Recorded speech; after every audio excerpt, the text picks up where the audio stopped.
যতটা রোজা রাখতে শাবান মাসের মধ্যে দেখি। সুবহানাল্লাহ। কোন মাসে?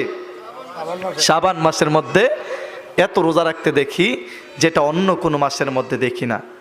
আল্লাহর নবী সাল্লাল্লাহু তাআলা আলাইহি ওয়াসাল্লাম বললেন, এই মাসের মধ্যে রোজা রাখার পিছনে কারণ হলো মানুষগুলো এই মাসের মধ্যে অলস থাকে। কি থাকে? অলস থাকে।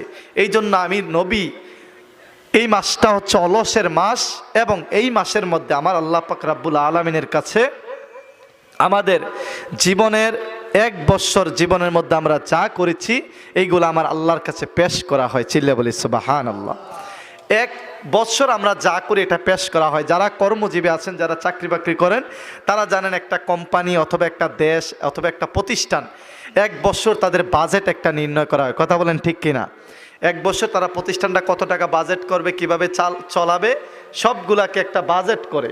তো ওই বাজেটের মধ্যে 1 বছরে যখন লিস্টটি করা হয়, আপনার 1 বছর এভাবে চলবে প্রতিষ্ঠান। আমার আপনার জীবনেও 1 বছর আমরা কি কি করব, এটা লিস্টটি এই শাবান মাসের মধ্যে করা হয়। চিল্লা বলি সুবহানাল্লাহ।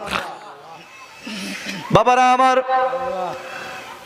সাহাবী যখন বললেন, ইয়া রাসূলুল্লাহ, নবী গো, আমি আপনারে রমজানের পরে তো বেশি রোজা রাখতে কোনো মাসে দেখি না, যতটা রোজা রাখতে শাবান মাসে দেখি। আল্লাহর নবী বললেন, দুনিয়ার মানুষ, এই মাসটা হলো অলসের মাস। আমি নবী চাই এই মাসের মধ্যে রোজা রাখলে আমার আল্লাহর কাছে আমার আমল নামাটা রোজাদার হিসাবে উঠবে। আমি নবী চাই। সুবহানাল্লাহ। তাইলে আমার নবী শিখাইয়ে দিচ্ছেন এই মাসের মধ্যে রোজা রাখতে হবে। কথা বলেন ঠিক কিনা?